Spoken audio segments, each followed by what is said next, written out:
Good morning, students. Today we will learn about electric motor.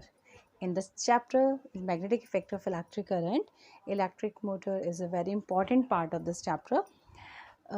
First, we have to understand what is the principle on which this electric motor work. We have learned in last lecture, last video, that if a current carrying wire is placed in a magnetic field, it experiences a force. This principle we used to prepare the electric motor. This electric motor is a device. We know that it is a device which convert the electrical energy into mechanical energy. Now, what is the principle of electric motor? The principle is that when a rectangular coil is placed in a magnetic field and current is passed through it, it means we are not using only a straight wire. We make it a coil in the rectangular shape. We make it a coil. Through it, a force acts on the coil which rotated continuously. How this force rotated continuously, I will explain you in this part. This is the principle of electric motor. Now we are going to understand the construction of motor. In the construction of electric motor, there is a rectangular coil. This is a rectangular coil. I am preparing a rectangular coil here. This is a rectangular coil. You can mark it like A, B, C and D. This is a rectangular coil made up of wire, copper wire. And these are the two ends of this coil. Okay. This ends of the coil is connected with the split rings. These are the split rings. Split rings, or we can say it commutator. These split rings act like this. This is a whole ring, and we just split it from the mid, and these two halves are called the split rings. So these are the split rings. We can mark it like a P and a Q. P and Q. These are the two split rings. Okay. This rectangular coil is placed in a, we place this rectangular coil in a strong magnetic field. Magnetic field means by using electromagnet or by using a strong magnet, permanent magnet, we can produce a magnetic field. This is the electromagnet. We know that all the magnets have the two pole and an S pole. By these poles, by knowing this pole, we can know about the direction of magnetic field produced by this magnets. Okay, this is a rectangular coil and it is connected with the split rings. Now these are attached with the split rings. These are the carbon bushes. These are the carbon bushes. Carbon bushes are only attached with these rings. They are not joined with it. They are only attached so that this ring can easily rotate it. These are, we can write it name like X and Y. These are the carbon bushes made up of carbon because carbon is a good conductor of electricity. Now connect these bushes with the battery or a cell, and this is a switch or we can say the key. Now what will happen if we switch on the current? We know that the electric current start to flow through this wiring.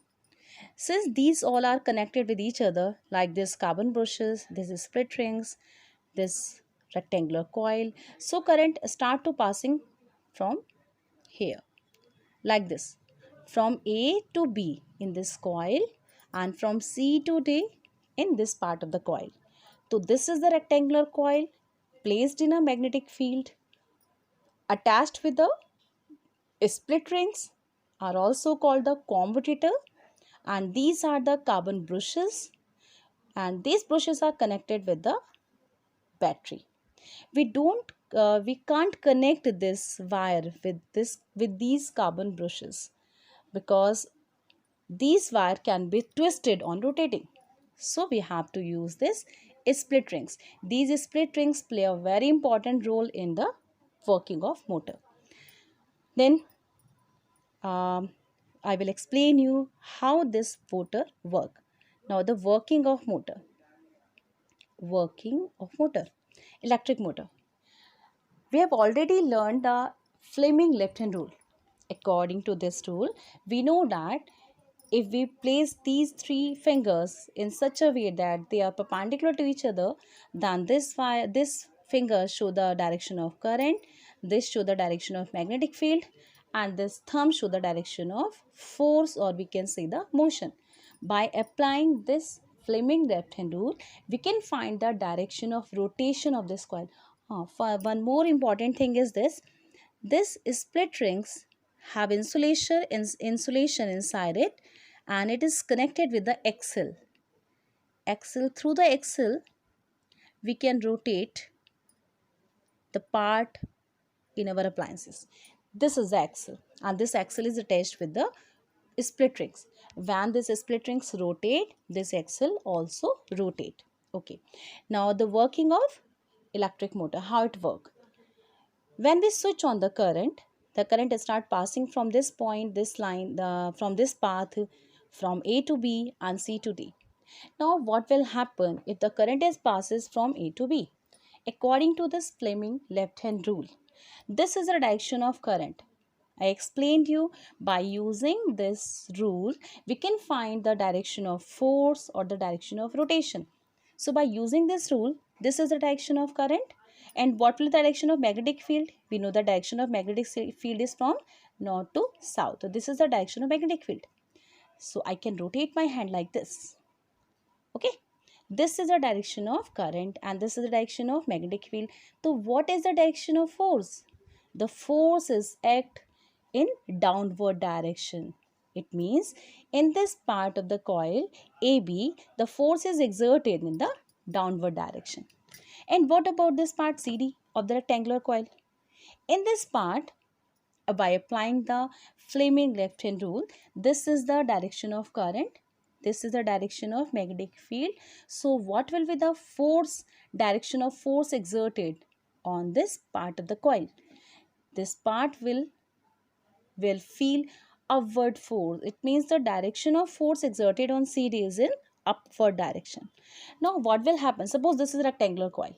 What will happen if a force is act in this part in downward direction and in this part in upward direction? We can understand it will rotate this coil.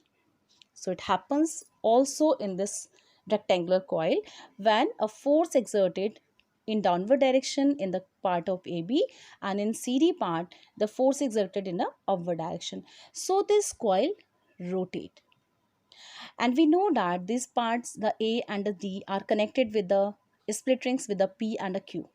Now what will happen after the half rotation? When this coil make a half rotation, what will happen?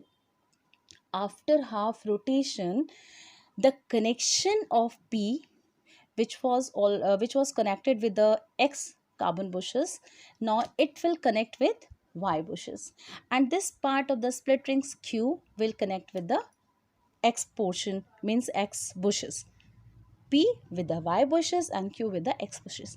I can also prepare another figure after half rotation of this motor so that you can easily understand what will happen if the coil make a half rotation.